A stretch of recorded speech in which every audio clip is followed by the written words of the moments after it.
ഇത് MJXന്റെ H12Y ആണ്. അപ്പോൾ ഇത് നമ്മുടെ സർവീസ് സെന്ററിൽ സർവീസിന് കയറുന്നതിന് മുമ്പ് കസ്റ്റമർ വേറെ ഏതോ ഒരു സർവീസ് സെന്ററിൽ കൊണ്ടുപോയി സർവീസ് ചെയ്തതാണ്. ഈ ഒരു ഡിഫ് കംപ്ലൈൻ്റ് ആയിട്ടാണ് ആ ഒരു സർവീസ് സെന്ററിൽ കസ്റ്റമർ കൊണ്ടുപോയത്. അപ്പോൾ അവർ ഈ ഒരു ഡിഫ് മാറാണ്ട് അവർ ഇതിനകത്ത് അപ്രോ ഇപ്രോ ആ ഷാഫ്റ്റ് വെച്ചിട്ട് പശയിട്ട് ഒട്ടിച്ച് കളഞ്ഞിട്ട് കസ്റ്റമർക്ക് കൊടുത്തിട്ട് കസ്റ്റമറുടെ അടുക്കൽ നിന്ന് പൈസയും മേടിച്ച് അവർ പോക്കറ്റ് ഇടണം. കസ്റ്റമർ ഒരു ദിവസം ഉപയോഗിച്ച് കഴിഞ്ഞപ്പോൾ ആ ഒരു പഴയ കംപ്ലൈൻറ്റ് വീണ്ടും ഈ ഒരു ഡിഫിന് വരുന്നത്.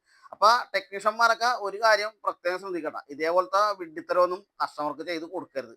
ഒന്നെങ്കിൽ ഇത് മാറുക, അല്ലെങ്കിൽ ആ സാധനം ഇല്ലെങ്കിൽ വണ്ടി സർവീസിന് എടുക്കാണ്ടിരിക്കുക. എന്താണെന്ന് വെച്ചാൽ കസ്റ്റമർക്ക് ഇത് കൊണ്ടുപോയിട്ട് ഓടിക്കാനുള്ള വണ്ടിയാണ്, അല്ലാണ്ട് കൊണ്ട് ഷോക്കേസിൽ വെക്കാനുള്ള വണ്ടിയല്ല. അപ്പോൾ അതും കൂടി ഒന്ന് നിങ്ങളൊന്ന് ചിന്തിക്കട്ടെ. അപ്പോൾ ഇതേപോലെ ചെയ്ത് കാശ് മേടിക്കുന്നവരുടെ പ്രത്യേക ശ്രദ്ധയ്ക്ക് ഇങ്ങനെയുള്ള പണി ഒന്നും ആരും ചെയ്യരുത് കേട്ടോ. അപ്പോൾ നമ്മൾ ഈ ഒരു സംഭവം മാറിയിട്ട് നമ്മൾ പുതിയത് സെറ്റ് ചെയ്ത് ഇടണേണ്ട, അല്ലാണ്ട് പശയിട്ടല്ല ഒട്ടിച്ച് വിടുന്നത്. പുതിയ ഡിഫാണ് നമ്മൾ ഈ ഒരു RC സെറ്റ് ചെയ്ത് വിടാൻ വേണ്ടി പോകുന്നത്. H12Y ഡിഫൊക്കെ മാറി സംഭവം നല്ല അടിപൊളിയായിരുന്നു കേട്ടോ. നമുക്കിവിടെ പശയിട്ട് ഒടിച്ചെടുക്കുന്ന പരിപാടി ഇല്ല കേട്ടോ. പാർട്സ് പുതിയതുണ്ടെങ്കിൽ പുതിയത് മാറുക, ഇല്ലെങ്കിൽ കിട്ടിയില്ലെങ്കിൽ നമ്മൾ വണ്ടി സർവീസിന് എടുക്കില്ല. കസ്റ്റമറോട് പറയും പാർട്സ് വന്നിട്ട് നമ്മൾ സർവീസിന് എടുക്കുള്ളൂ എന്ന്.